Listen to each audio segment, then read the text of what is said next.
started with a call I should have ignored. The kind of thing you're supposed to let slide, especially at 2:45 in the morning. But something about the way the number flashed on my screen, no name, no history, just unknown, felt heavier than it should have. I was sitting in the dark, the blue light of the TV flickering across the living room, pretending to care about some late-night rerun. Jenna had gone to bed hours earlier, after brushing past me with a muttered goodnight and a phone glued to her hand like it was her real partner. I watched her go, caught the half-smile she gave her screen, and told myself not to overthink it. I was used to that look by now. The call cut through the silence like a blade. I almost didn't answer, but curiosity won out over caution, and I pressed the button. The voice on the other end wasn't frantic. It wasn't loud or whispering. It was just calm, cold, precise. She's not who you think she is. That's all it said. 14 words that froze the blood in my veins. Then the line went dead. I stared at the screen, heart pounding, waiting for something else. Another call, a text, anything. But there was nothing. Just the echo of that voice rattling around in my head. I sat there in the dark for a long time, phone clutched in my hand, breathing like I'd just run a marathon. Eventually, I turned to look down the hallway. The bedroom door was open a crack, and I could see Jenna's outline beneath the covers. Peaceful. Still. Except she was smiling. In her sleep. A soft, satisfied smile. Like she was dreaming of something warm and familiar. And something about that broke me. Because she hadn't smiled like that at me in months. I stood there watching her for longer than I should have. The way her hand rested on the pillow, not on mine. The way her breathing didn't change when I moved. She was somewhere else entirely, and I couldn't shake the feeling that whoever called me, whoever sent that warning, was telling the truth. I didn't sleep that night. I sat on the couch, scrolling through old photos on my phone, trying to pinpoint the moment things shifted. Jenna used to light up when she saw me. Now, she lit up for her phone, her friends, the people from work whose names started to sound like placeholders in an excuse. When the sun finally rose, I went into the kitchen and started making coffee. Jenna walked in 15 minutes later, acting like everything was fine. She kissed me on the cheek, grabbed a mug, and started humming some pop song under her breath like we weren't living on the edge of something sharp. I asked her, casual as I could manage, who she'd been texting so late the night before. She laughed. It wasn't a natural laugh. It was dry, forced. The kind of laugh you hear when someone's caught and trying to brush it off. "You're doing that thing again," she said. "That paranoid thing. Don't be weird." I let it go, at least on the surface. But inside, something had already shifted.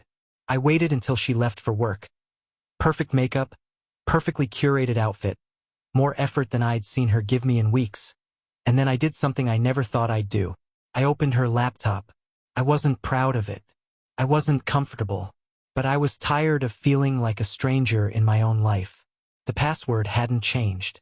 That stung more than it should have. She wasn't even trying to hide anything. Or maybe she just didn't think I'd ever look. And there it was. A trail of messages. Some innocent. Some not. One thread in particular caught my eye. It wasn't saved under a name. Just initials BR. The messages were flirtatious, borderline reckless. Inside jokes I'd never heard. References to nights I thought she'd spent at the gym or with friends. And then came the pictures. Not explicit, but intimate. The kind of photos someone sends when they want to be wanted. I stared at the screen, my chest hollowing out one slow beat at a time. Every word, every emoji, every response from him that made her laugh.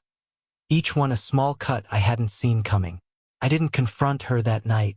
I needed more. Not for vengeance. For clarity. For proof. I started paying attention. Watching when she left the room to answer texts. Noticing which outfits she wore to which events. Tracking when her mood shifted. When she suddenly had plans she forgot to mention earlier. It didn't take long to piece things together. Thursdays. She always worked late on Thursdays. And yet, there were never calls from her boss. No extra reports. Just silence. So I followed her. The first Thursday I waited a block away from her office. She came out right on time, looking around like someone who expected to be seen. But she didn't see me. I watched her cross the street, phone to her ear, laughing. Then she got into someone else's car. Not a rideshare. I knew that model. It was the same one that sat parked 3 houses down from us 3 nights ago. I didn't follow them. Not yet. I just stood there, letting the air around me go still. Letting the truth settle. She wasn't who I thought she was. And whoever called me knew it before I did. But now that I knew, really knew, there was no going back. No unseeing it. No pretending the cracks weren't breaking wide open. I wasn't sure what came next. But whatever it was, I wasn't going to be blindsided again. That night, I didn't speak to Jenna. I watched her, sure, but from behind a mask.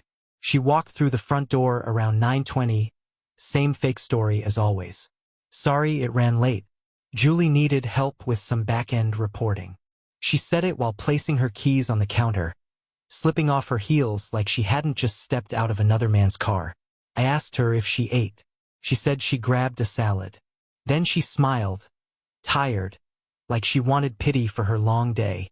I nodded, told her I was heading to bed early. My voice didn't shake. I moved like normal. But inside, something sharp was growing, pressing against the inside of my ribs.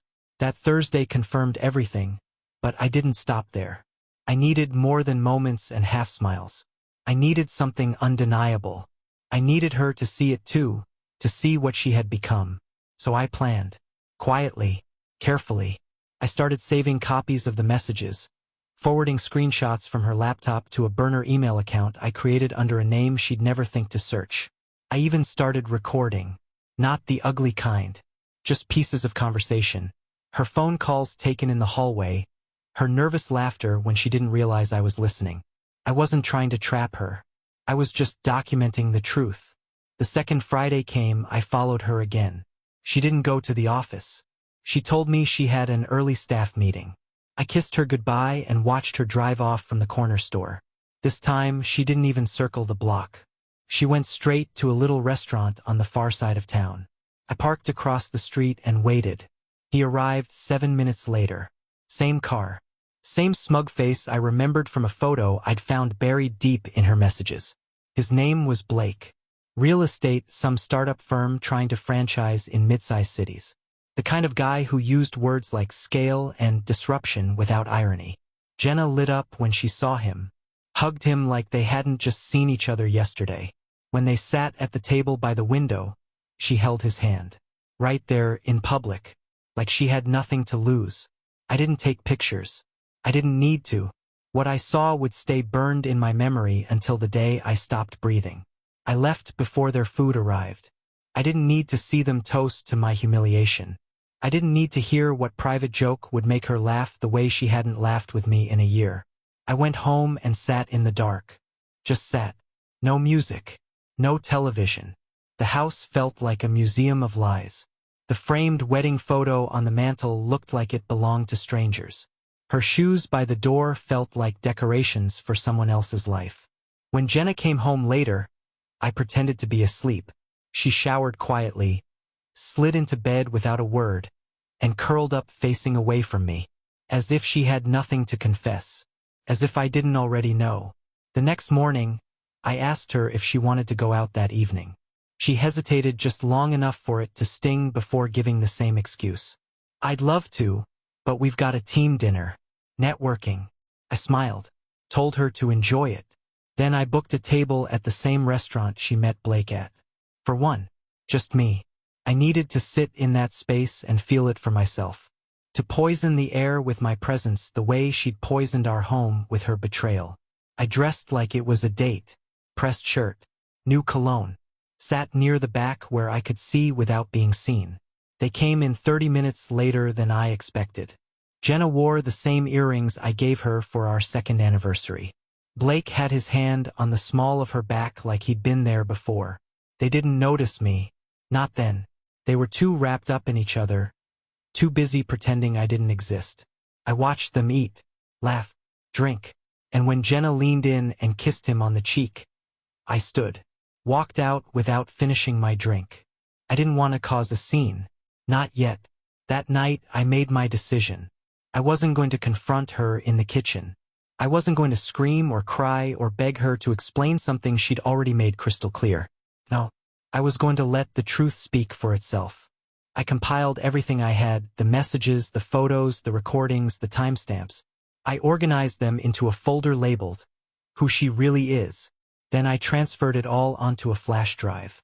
I wasn't sure what I would do with it yet. Send it to her family? Her boss? Hand it to Blake and see if he laughed then? But in the end, I decided I didn't need to destroy her life. I just needed to end mine with her. On Monday, she left for work early. I stayed home, called off with the excuse of a stomach bug. I waited an hour after she left. Then I packed.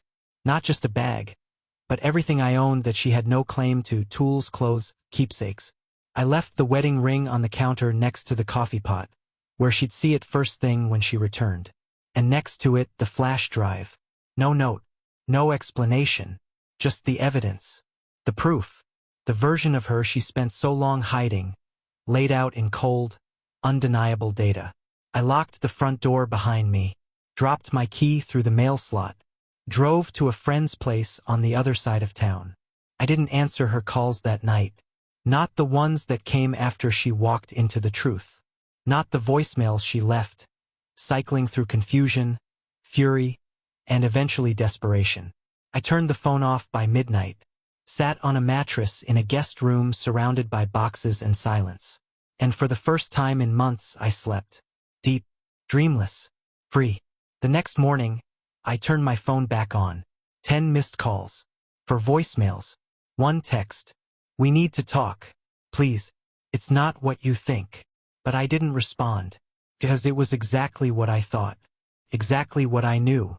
The only thing I didn't understand yet was who had called me that night, who had sent me down this path. I was ready to find out. I thought walking away would bring closure, that burning the bridge would be enough. But some ghosts don't stay buried just because you stop feeding them. The flash drive, the silence, the unanswered calls, they were my goodbye. But Jenna wasn't the type to accept silence. 2 days later, she showed up at my friend Nate's apartment. I didn't tell her where I was staying. She must have guessed. She always had a way of finding what didn't belong to her. Nate knocked on the guest room door like it was a bomb shelter. She's here, man. What do you want me to do? I didn't answer right away. I just sat on the edge of the bed, heart steady, anger worn down to something calmer, colder. Let her in, I said. She came in like a hurricane bottled in a woman's frame. Hair unkempt, eyes wide, half crying, half raging. How could you just leave? She demanded. No goodbye? Just a flash drive and a silent number. I stared at her. Not the words. Not the tears. Just her. The stranger in my wife's skin. What would you have preferred? I asked. A confrontation? A shouting match in the kitchen? Anything, she spat.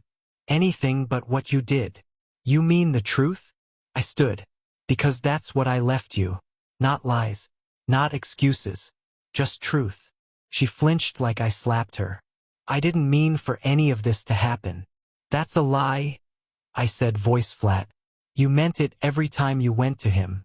Every time you smiled when you thought I wasn't looking. You meant it when you kissed him. When you laughed. When you used our bed as a rest stop between betrayals. It wasn't like that, she whispered. Then tell me, I said, crossing the room until we were almost nose to nose. Tell me exactly what it was like. She didn't. She just looked at the floor, jaw trembling. I messed up. No, I corrected her. You made choices. Repeatedly. Consistently. You weren't lost. You weren't confused. You were bored. And instead of telling me, you went behind my back. You stopped seeing me, she said suddenly, eyes flashing. You stopped touching me like you used to. You stopped talking to me like I mattered. And so you replaced me? I didn't replace you. She trailed off. I just needed to feel wanted again. So you slept with someone who didn't know the real you, who didn't see the dishes you never cleaned or the lies you told or the way you rolled your eyes when I talked about my day. Of course he wanted you. You gave him a curated version. I loved all of you, even the parts you hated. She crumbled then. Not dramatically, not with sobs or screaming. Just sank down into Nate's armchair like someone had cut the strings holding her up. "I thought I could fix it before you noticed," she said. "I thought if I ended it, you'd never have to know." "But you didn't end it," I said. "Not when I asked. Not when I suspected. You kept lying." She didn't argue, because there was no argument left. After a few minutes, she stood. "So that's it. That's it," I said. "There's nothing left to salvage." She paused in the doorway. "I never meant to fall in love with him." And there it was. The last nail. I nodded once. "Then I hope he's everything I wasn't." She left without another word. And this time I didn't watch her go. The following week, I went back to work.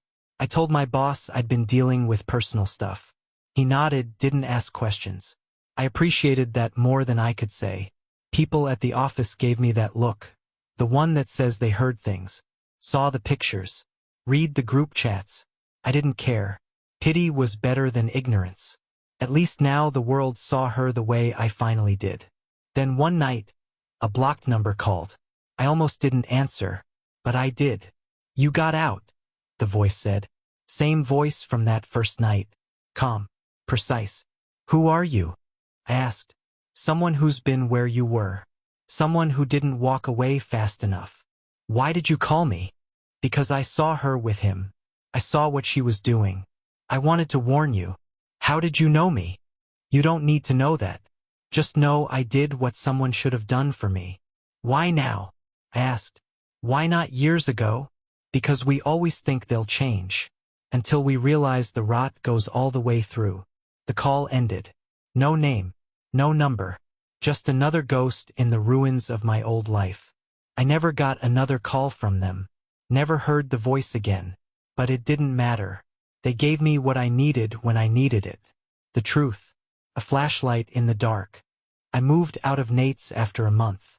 Got a small place on the edge of town. Nothing fancy. But it was mine. Quiet. Clean. No lies in the walls. Jenna tried contacting me a few times. Emails. A letter even. I didn't read them. I didn't need to. The last real thing she ever said to me was in that flash drive. And I'd already heard everything I needed. Sometimes I caught myself missing her. But not the real her. Just the idea of her. The version I built in my head when love was still new and untested. That version never existed. And I had to let it go. I started running again. Picked up my guitar. Went fishing with Nate on weekends. Slowly, piece by piece, I remembered who I was before her. And I liked that guy. I wanted him back. He didn't need to prove anything to anyone. Especially not to someone who threw him away for a man who barely knew how to look her in the eyes. Life didn't go back to normal. It became something new. Something better. And through it all, I kept hearing that voice in my head. "She's not who you think she is." It had sounded like a threat that night. Curse. But now I realized it was a gift. A way out. A second chance. And I wasn't going to waste it. It's strange how healing doesn't arrive like a sunrise. It's more like a fog lifting slowly, unpredictably. One day you can breathe a little easier. Another, a song comes on the radio that used to be yours, and it doesn't gut you anymore. That's how it was for me in the months that followed. The grief turned into memory. The rage turned into resolve. And one morning I stood in front of the mirror, shaving, and realized I didn't see a broken man anymore. I saw someone rebuilding. I got promoted at work. Nothing major, but it meant stability. It meant people saw me as steady, capable, even if the house I used to call home had gone up in flames. I reconnected with my sister, who'd always had quiet suspicions about Jenna but kept them to herself. We talked late one night, both sipping wine in her kitchen while her dog snored on the floor. "I never knew how to bring it up," she admitted. "You looked so happy back then." I smiled at that. I thought I was. Sometimes I think I loved the idea of her more than the reality. "We all do that," she said. "But you didn't stay blind. That counts for something." It did. The more time passed, the more I saw the signs for what they had been. Not just red flags, but billboards. And I had ignored them all in the name of love, in the name of pretending we were still us. One Sunday, months after I'd last seen Jenna, I ran into Blake. It wasn't planned. I was at a coffee shop near the park, picking up my order, and there he was at the counter. I recognized him instantly, even without the smug grin. He looked thinner, paler, like life had hit him hard. He didn't notice me at first, but when he turned, cup in hand, our eyes locked. There was a moment where the world went completely still. Then he nodded. Not an apology. Not even recognition of the damage. Just a nod, like two old enemies crossing paths in peacetime. I didn't say a word. I walked past him, calm and steady, and something in his face cracked when he realized I wasn't going to make a scene. He looked like he had been expecting revenge. Instead, he got indifference. And honestly, that probably cut deeper. That night, I got an email from Jenna. Subject line, "You win." I stared at it for a long time before opening it. The message was short. He left. Turns out he wasn't the man I thought he was either. Funny how that works. I guess you got what you wanted. I hope you're happy now. I didn't reply. I didn't need to. There was nothing left between us but ash. And I had no intention of stepping back into the fire. But a part of me felt something that surprised me. Not satisfaction. Not pity. Closure. I had survived her betrayal. I had rebuilt without her. And now, while she stood in the ruins she created, I was moving forward. 2 weeks later, I met someone. Her name was Rachel. We didn't meet on an app or through mutual friends. We bumped into each other at the dog park, literally. Our leashes tangled, the dogs barked, and we both reached down at the same time, bumping heads and laughing like we were already old friends. She didn't ask questions I wasn't ready to answer. She didn't push. She listened. And most importantly, she saw me, not the version of me I used to be, or the one Jenna tried to rewrite, but the one I was becoming. We took it slow. I wasn't ready to fall. I wasn't even sure I believed in falling again. But something about her felt easy, honest, like coming home to a place you forgot you missed. One night, we were sitting on her couch watching a movie when she turned to me and said, "You still flinch when you look at your phone. You waiting for something?" I laughed. "Not anymore." Was it her? I nodded. She broke a lot of things, but I let her. That's on me. Rachel didn't ask for details. She just reached over, took my hand and said, "You're not who she said you were. I can see that." And that meant more to me than she could ever know. Healing doesn't mean forgetting. I still think about the call sometimes, the voice that warned me. I don't know who it was or why they did it. Maybe it was a friend. Maybe it was someone who had gone through the same fire. Maybe it was Blake's discarded conscience. I'll probably never know. But I'm grateful. Because that voice didn't just pull me out of the dark. It reminded me that sometimes, the truth shows up quietly, without proof, without a face. And it's up to us to listen. I don't keep pictures of Jenna anymore. I don't reread the messages. I don't wonder what might have been if she'd chosen differently. Because the truth is, she chose. Over and over. And now, so did I. I chose to walk away. I chose to rebuild. I chose to believe that pain doesn't get the final word. So if you're still with me, if you've listened through the mess, the betrayal, the nights I almost broke, I want you to hear this. You're not alone. You're not weak for hurting. You're not broken for believing someone who didn't deserve your trust. But you are strong for surviving. You are brave for letting go. And you are powerful for standing back up. So if you're sitting there wondering if the pain will ever end, if the betrayal will stop echoing through your bones, know that it does. Slowly, quietly, but it does. You will be okay. You will rebuild. And someday you'll look back at the wreckage, not with rage, but with the quiet strength of someone who made it through. And if this story hit home, if it helped you feel seen or gave you something to hold on to in the dark, do me a favor. Subscribe to the channel. Leave a comment. Share your story. Because your voice matters. And I promise someone out there needs to hear it. Just like I once did.